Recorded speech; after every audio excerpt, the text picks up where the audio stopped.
నేను ఫ్లాట్‌లోకి దిగి 5 నెలలయ్యింది. ఈ 5 నెలల నుండి కూడా ఈ సీపేజ్ ఇష్యూ అనేది వస్తూనే ఉంది. ఇప్పటికి చాలా సార్లు బిల్డర్‌కి మెయిల్స్ పెట్టాను, మెసేజ్‌లు చేశాను. వాళ్ళొచ్చి అటెండ్ అయ్యారు. ఈ 5 నెలల్లో 4 సార్లు అటెండ్ అయ్యి 4 సార్లు కూడా ఏవేవో పనులు చేశారు. గత 3 సార్లు కూడా ఏవో చిన్న చిన్నగా చేశారు. నాలుగోసారి మాత్రం వచ్చి కొంచెం వాష్‌రూమ్స్‌లో ఏవో క్లీన్ చేసి అవన్నీ చేసి మళ్ళీ ఏదో మెటీరియల్ అప్లై చేసి వెళ్ళారు. ఈసారి రాదని కూడా చెప్పారు. అంత స్ట్రాంగ్‌గా చేశామని చెప్పారు. మళ్ళా 2 వారాల తర్వాత మళ్ళీ సేమ్ ప్రాబ్లం రిపీట్ అవుతుంది. ఫైనల్గా నాకు అర్థమైంది ఏంటంటే మా బిల్డర్కి వర్క్ తెలియదని. చూసారు కదండి సిచ్యువేషన్. దీన్ని ఎలా కంట్రోల్ చేయొచ్చో మీకు ఎవరికైనా తెలిస్తే మాత్రం కామెంట్ చేయండి, లేదా దీన్ని వర్క్ తెలిసిన వాళ్ళు ఎవరైనా ఉన్నా కూడా చెప్పండి. సో చూశారు కదా ఫ్రెండ్స్, ఈ అన్న మీ అందరికి బాగా తెలుసు, మనందరికీ మంచి మంచి వీడియోలు అందిస్తూ ఉంటారు. ఈ అన్న ఫ్లాట్ తీసుకుని 5 నెలలు అయిందంట.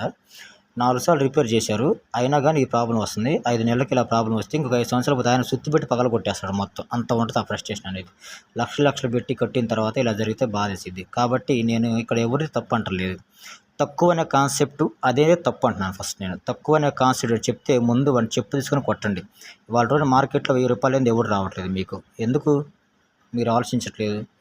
ఎవరో తక్కువ 100 సంవత్సరాలు ఉండాల్సిన సిమెంట్తో కట్టే ఇల్లులు అంతకుముందు సిమెంట్ లేకుండా కట్టిన ఇళ్ళే, మిద్దెలతో కట్టిన ఇళ్ళు 100 సంవత్సరాలు ఇంకా ఉన్నాయి. సిమెంట్తో కాంక్రీట్లు వేసి సువ్వలేసి కట్టిన ఇల్లు కనీసం 60,000 ఉండలేదు. ఎవరో వచ్చారు రీసెంట్గా 5 సంవత్సరాలు వారంటీ ఇస్తా అంటున్నారు. దేనికి 5 సంవత్సరాలు వారంటీ ఇస్తున్నాను మీరు? అంటే మీరు అంత బల్క్గా అంత గొప్పగా మీరు పనిచేసే కెపాసిటీ ఉన్నప్పుడు మీరు 5 సంవత్సరాలు గ్యారంటీ ఇవ్వటం ఉంది. కనీసం 30-40 ఇవ్వాలి. ఒక తరం వరకన్నా ఇల్లు గ్యారంటీ ఇవ్వాలి కదా మీరు. ఎందుకు ఇవ్వట్లేదు? అంటే మీరు మోసం చేస్తాం ప్రజల్ని. అది మీరందరూ గమనించుకోవాలి ఫ్రెండ్స్. ఎప్పుడు కూడా తక్కువకి ఏది మార్కెట్లో రాదు. ప్రతిదీ రేట్లు పెరుగుతూనే ఉంటాయి, తగ్గదు మీకోసం. అలాగే కూలీలు కూడా పెరుగుతూనే ఉంటాయి, తగ్గదు. తక్కువ అంటే పోవద్దు మీరు ఎవరు కూడా. వాళ్ళ జోలికి అసలు పోనే మాకండి. పోతే ఇలాంటి గతే పడుద్ది మీకు. చెప్తున్నాను, మీకోసం చెప్తున్నాను ఫ్రెండ్స్. ఎవరు కూడా మంచి వర్కర్ ఎంచుకోండి. మంచి ఇల్లు కట్టుకోవడం గొప్పతనం కాదు, ఆ ఇంటికి మంచి వర్కర్ ఎంచుకోవడంలో మీ గొప్పతనం చూపించండి. అప్పుడే మీ ఇల్లు మంచిగా ఉంటుంది, 10 కాలాలు చల్లగా ఉంటుంది ఫ్రెండ్స్. సో అందరికి షేర్ చేయండి, నచ్చితే లైక్ చేయండి.